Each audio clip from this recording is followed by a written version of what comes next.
Bhagavad Gita, chapter 1, verse 40. Jaya Radha Madhava Kunja Bihari Jaya Radha Madhava Kunja Bihari Gopi Jana Vallabha Girivaradhari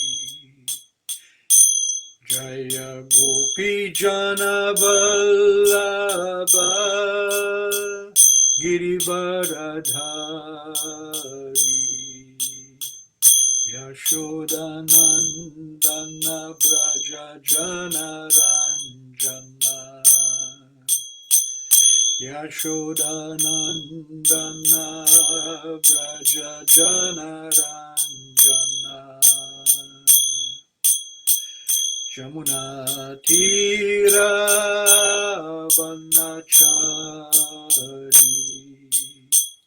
Jamuna Tira Vanachari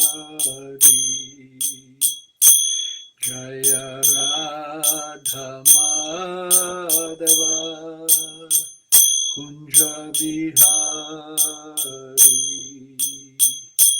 Jaya Radha Madhava Kunja Bihari Gopi Jana Vallabha Girivaradhari Jaya Gopi Jana Vallabha Girivaradhari Yashodanandana Braja Jana Ranjana Yashodanandana Braja Jana Ranjana Yamuna Tira Vanachari Yamuna Tira Vanachari Jaya Radha Madhava Kunja Bihari Jaya Radha Madhava Kunja Bihari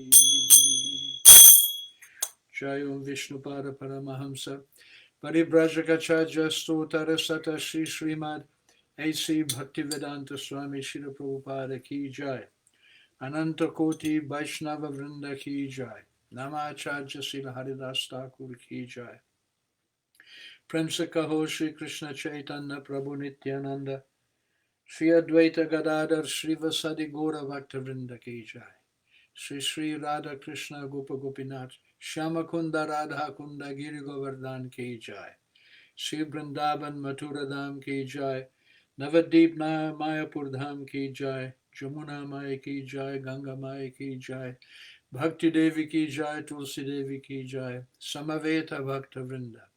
All glories to the assembled devotees. All glories to the assembled devotees. All glories to the assembled devotees. Bhagavad Gita, chapter 1, verse 40.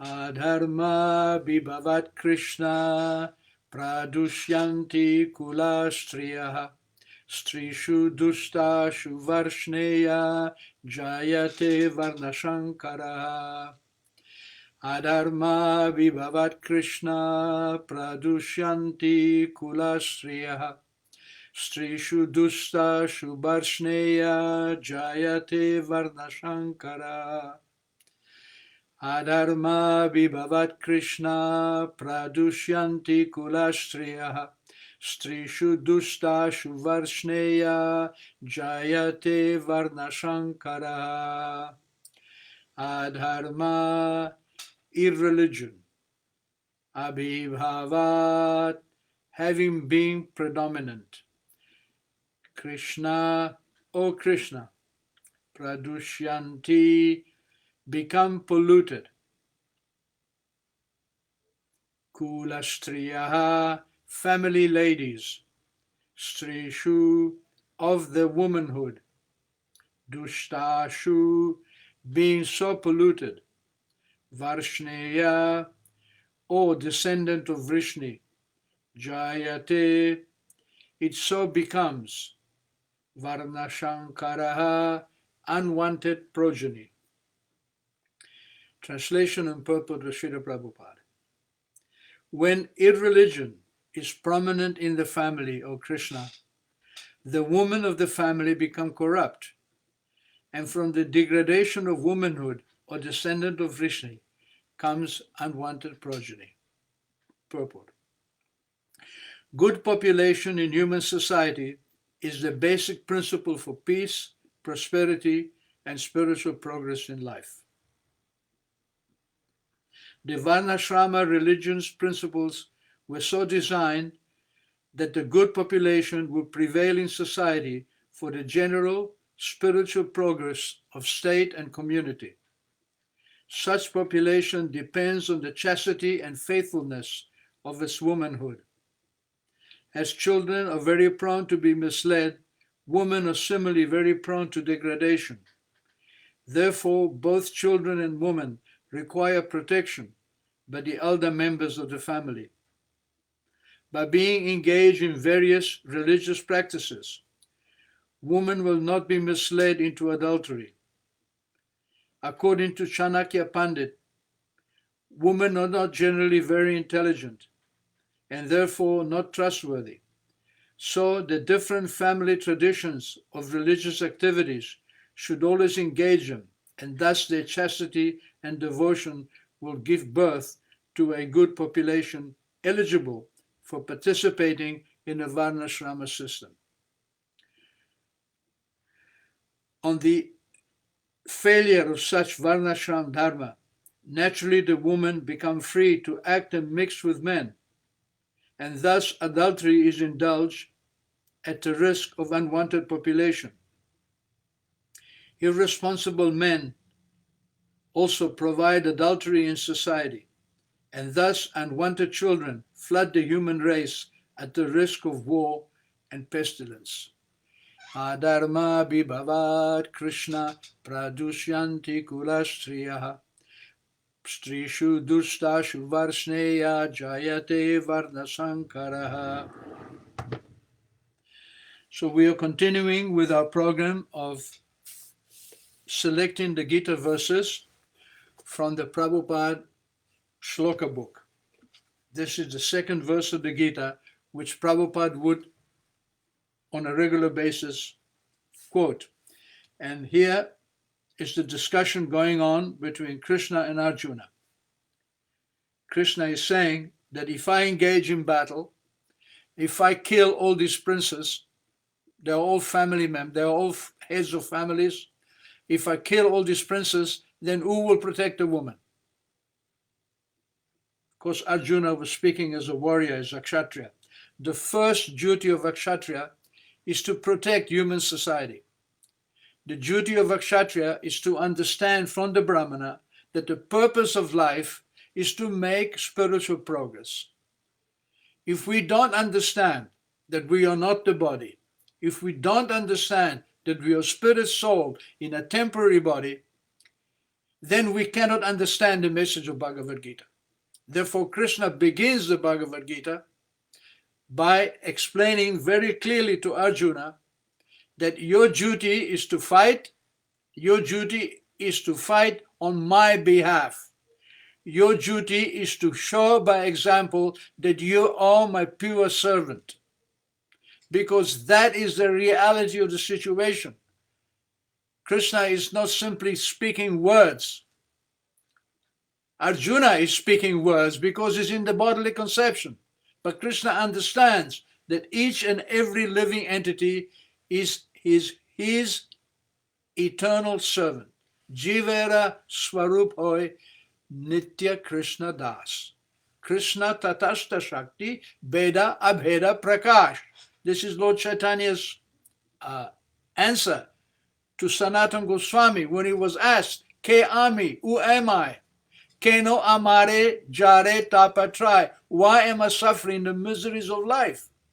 Hiya nai jani, I don't understand this. Kemone hita oi, therefore I'm not able to make proper progress in life. And Mahaprabhu replied, Jiver Swarupoi Nitya Krishna Das. Your identity, my dear Sanatan, is that you are an eternal servant of God. And when we understand that we are eternal servants of God, then we can build a society which supports this belief. Right now, we are living in a society that supports the belief that we are this body. Therefore, since we believe so strongly and identify so strongly with the body and the senses, then it follows that enjoyment of the body is the purpose of life. But that is not the purpose of life. Animals live like that. If we want to live like animals, if we want to lose our human form, if we want to go back into the evolution of the animals, then living to enjoy the senses will guarantee that. So understanding our spiritual identity is the real message of the Bhagavad Gita. Now today is Gita Jayanti, or the anniversary of the appearance of Bhagavad Gita. And it is celebrated in many parts in India and also celebrated in ISKCON temples. But to be frank, my dear friends, when I was present during Prabhupada's Manifest Leela, we never celebrated Gita Jayanti. I don't remember it being an important or even a recognized festival during the year. In fact, in every town in India, there is a Gita Bhavan, or a building, an infrastructure dedicated to the Bhagavad Gita. They usually have a library, an assembly hall where people can meet, maybe some places where pilgrims can stay, a dharamshala, and it is called Gita Bhavan, or the house of the Bhagavad Gita. One time, Prabhupada went to one such place. He was invited to give a lecture. And he noticed when he came into the Gita Bhavan, there was no picture of Krishna. There was a big Om, but no picture of Krishna. And he commented to his disciples afterwards, what is this? They have a Gita Bhavan, but no Krishna. This is the material world.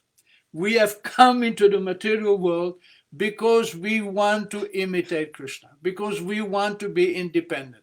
We don't want to know about Krishna. We don't want, because to know Krishna means to accept his position as the supreme. To know Krishna is to be automatically his servant and follow his instructions.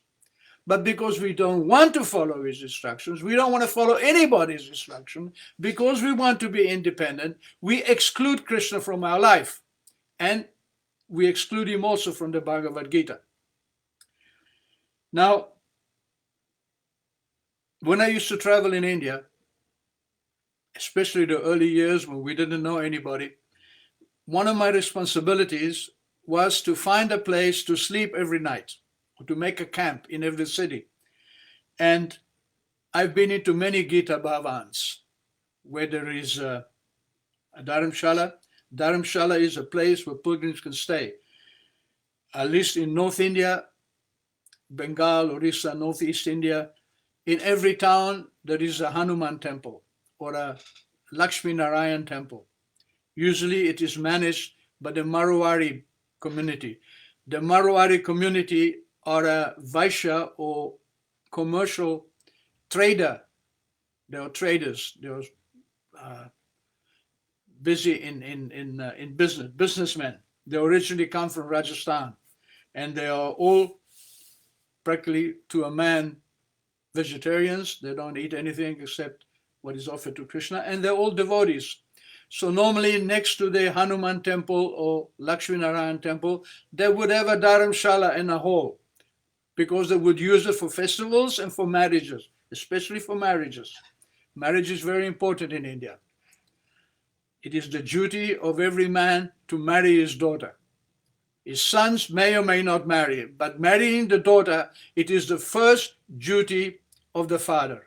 And therefore, every community in India, they have facility for such marriages. And because when there is a marriage, the relatives come from out of town, they need a place to stay, and that is called a dharamshala. And we used to stay in these dharamshalas because obviously as devotees, we didn't want to stay in hotels. Dharamshala means you get a room, we would throw some buckets of water down, wash the floor. We had our own straw mats to sleep on, which we used to carry with us. We had our own kitchen utensils, the stove. We used to cook for ourselves. So many times I stayed in these Gita Bhavans. But to be frank, the Gita Bhavan wasn't there to glorify Krishna. It was there to glorify the family life of the community. So family life is very important. And unless we have a family life which is based upon Varna and Ashrama, then that family life will drag us down and keep us in bodily conception. And what is Varna and Ashrama? Varna means caste and Ashrama means spiritual situation. There are 4 Varnas: Brahmana, Kshatriya, Vaishya, and Shudra. The priests, the philosophers, the people who give society their understanding of spirituality, the Kshatriya who put it into practice, who manage, who defend these principles, the Vaishyas who produce the necessities of life, and the Shudras who work and cooperate with the other castes to make the society wholesome. So, apart from these 4 castes, during life there are also 4 ashrams.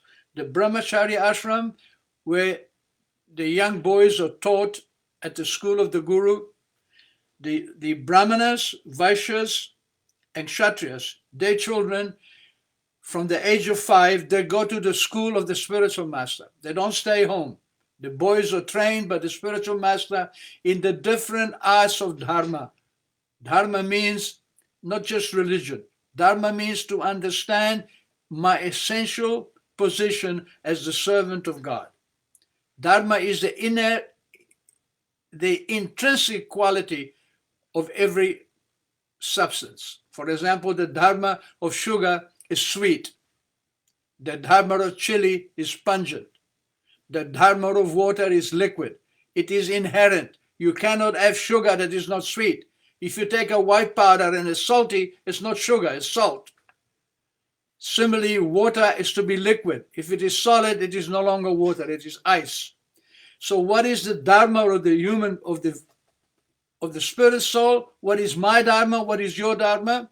Is that we are eternal servants. Whether we serve God or whether we serve illusion, servants we will always remain.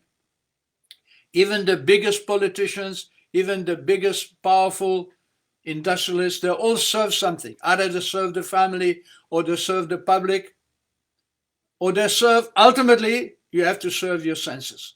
None of us are independent. Therefore, since I'm going to serve, since it's my duty to be a servant, let me serve God. Why? Because that is my actual dharma.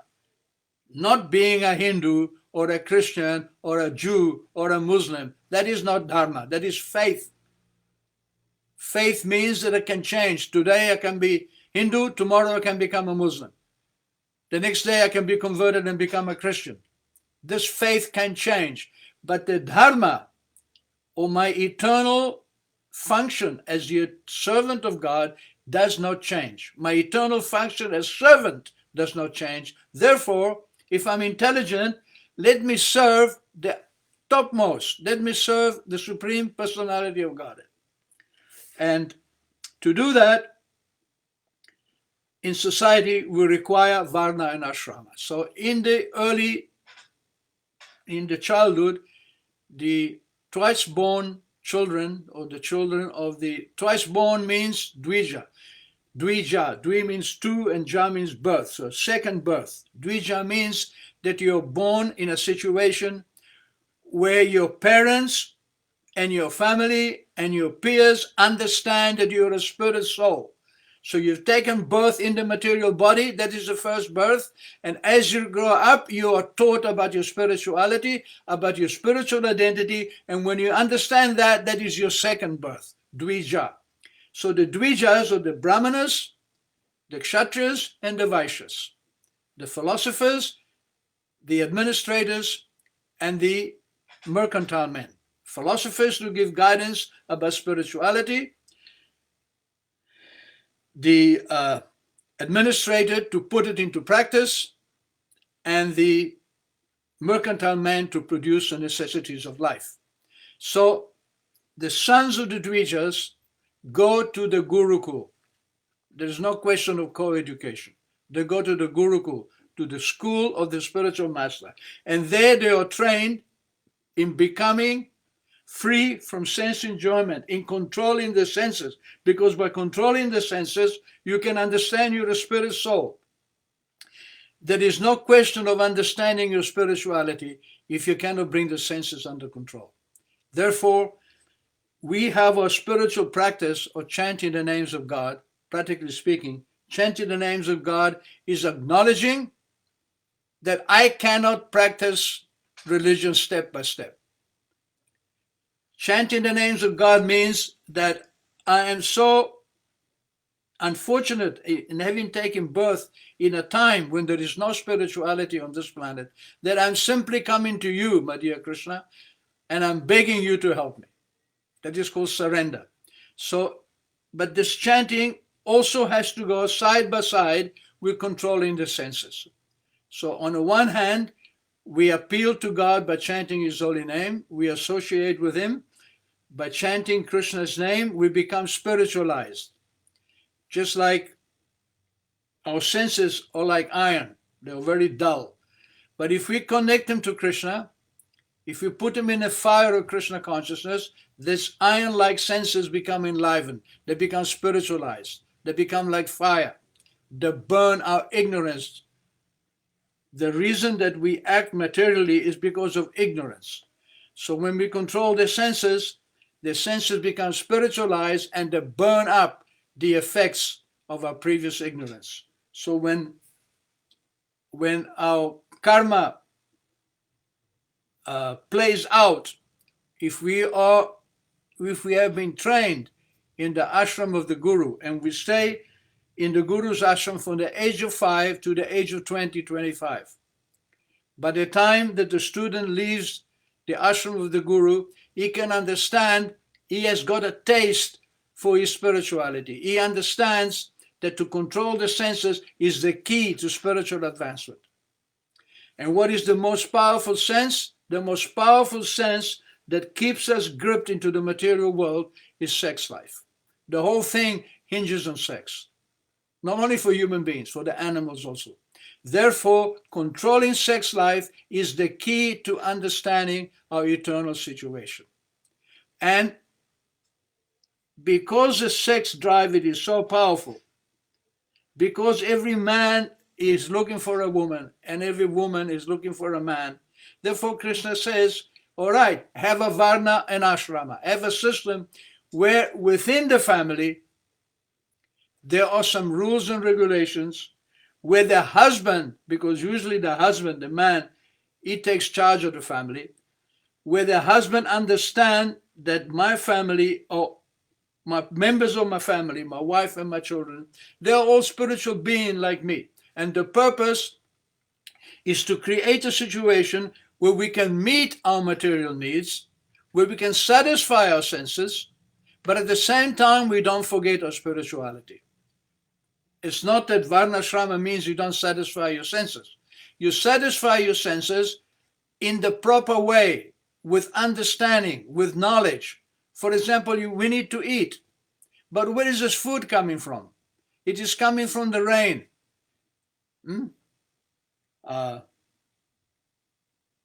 Annad bhavanti bhutani, Krishna says, that every living being is living on anna. Annad bhavanti bhutani. Parjanyad annasambhava. And where does this anna, these food grains, where do they come from? They come from the rain. And the rain, where does it come from? Yajna bhavati parjanyo.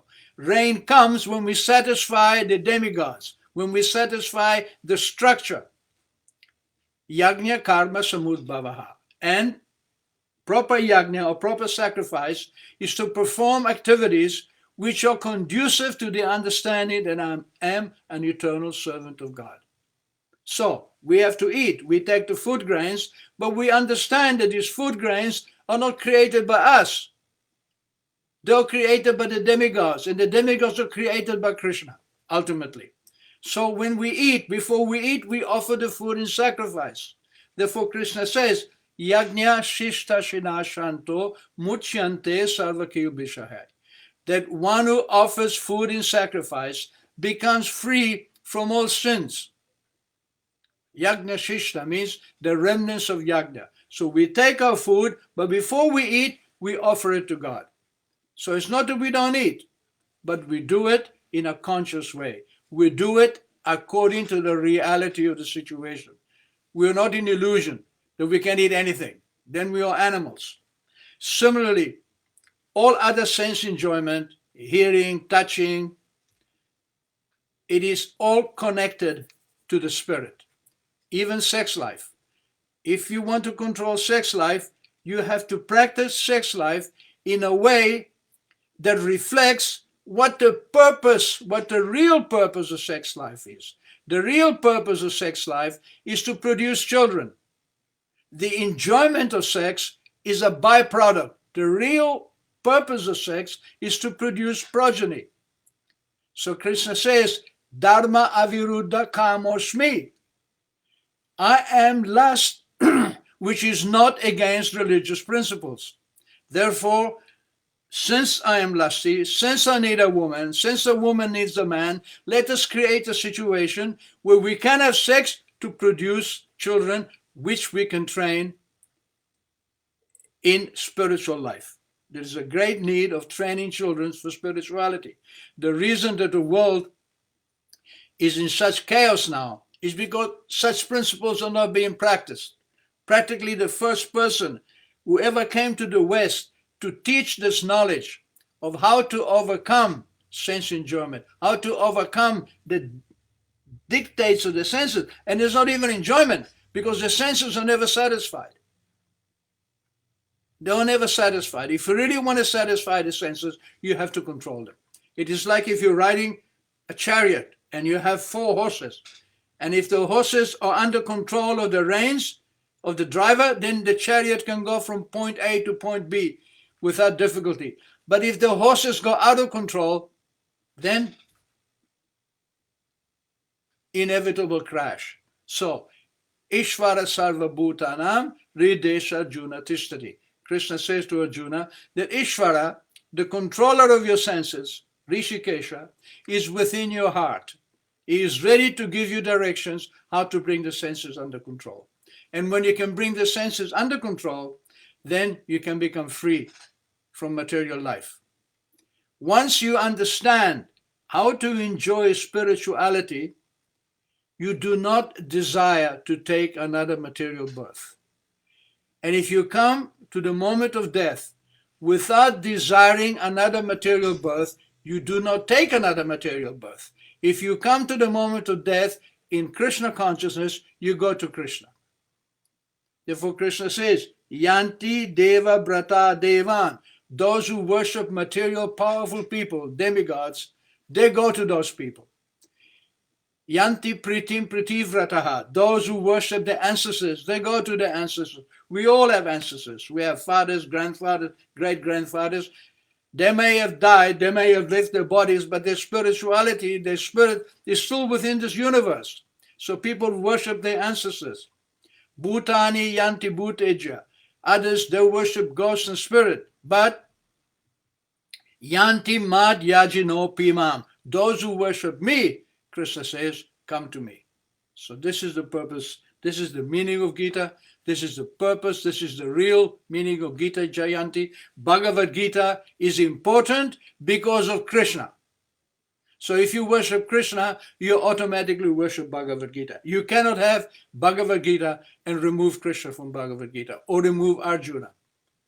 The beauty of the Gita is that you learn to appreciate Krishna's pure devotee, Arjuna, and you learn to appreciate Krishna's instructions, following which we become free from material life. Thank you very much. So I see that many people have logged in. Thank you very much. Atma Vidya is here. Hare Krishna. Good evening to everyone.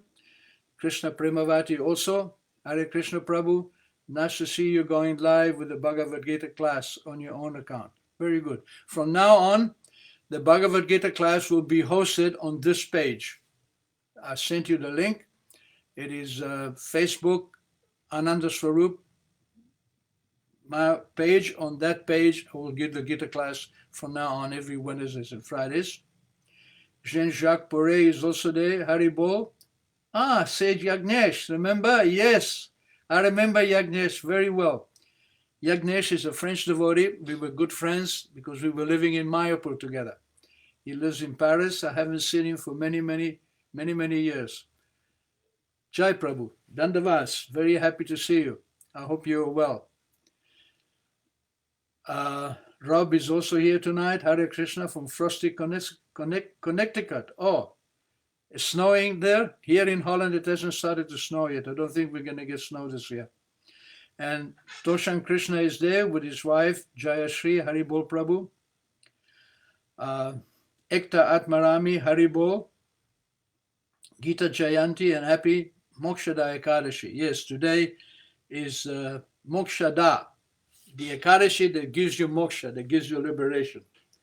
And Albert or Vrishni Vransa Prabhu is also there. All glory to Srila Prabhupada and the assembled devotees.